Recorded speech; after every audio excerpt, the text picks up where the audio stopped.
you're campaigning on? Yeah, so pretty much from having a completely smartphone-free childhood, going into secondary school, this was happening on the bus, in school, in the playground, classrooms, everywhere.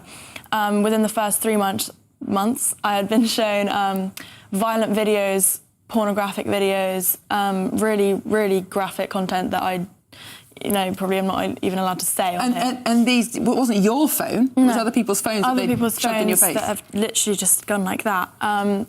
The worst one actually happened to me when I just got off the bus. One of my friends came over to me and went, "Look at this video," and I had to go home because I was so disturbed because of that.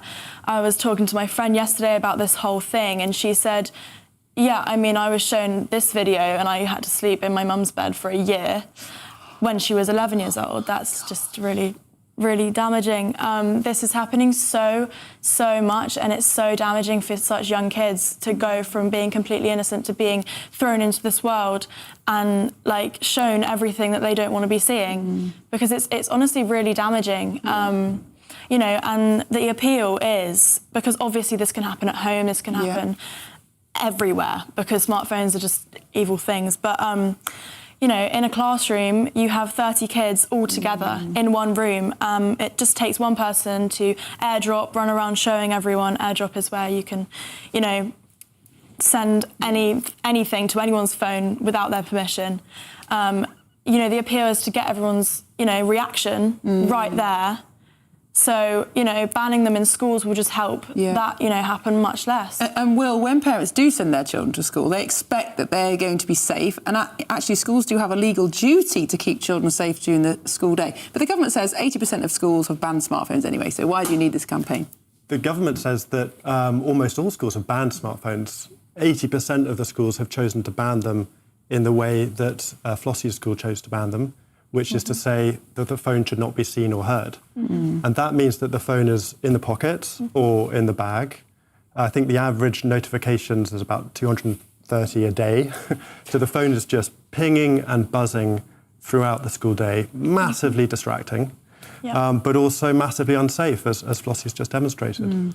So it's so simple to move to a brick phone only policy where all of these safeguarding harms can be left at home. And then it's parents' job at home and schools to take responsibility of school. What grounds are you bringing a legal challenge, though? So, actually 2 grounds. So one of them is a rationality ground, and that is to say the Secretary of State has a safeguarding obligation to children, to keep them safe, keeping children safe in education. But by allowing smartphones into the school in exactly the way that Flossy described, you are not intentionally, but just undermining all of those safeguarding obligations.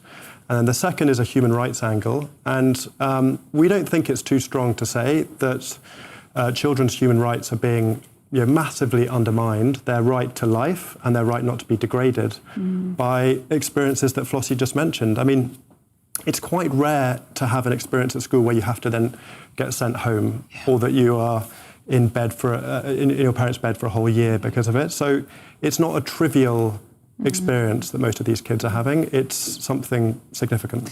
Flossy, how do you think your peers would react if, from now on, they were never, ever allowed to bring their phone into school?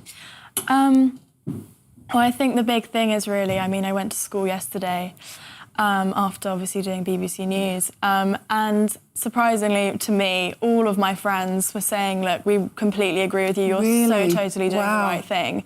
Obviously, it is a very sensitive topic. Obviously, I'm going to have people saying, stop what you're doing. Don't take my phone away from me. I would hate myself if I was in primary, secondary school. But realistically, the thing is, now I'm coming to realise I really wish I just didn't have a phone. I am addicted to my phone now, I will admit that. I really wish I wasn't. So hopefully as well, if phones are banned in secondary schools, parents usually buy them for secondary school because everyone gets them. So hopefully that will stagger, when parents buy their kids' phones, which may break, the level of addiction.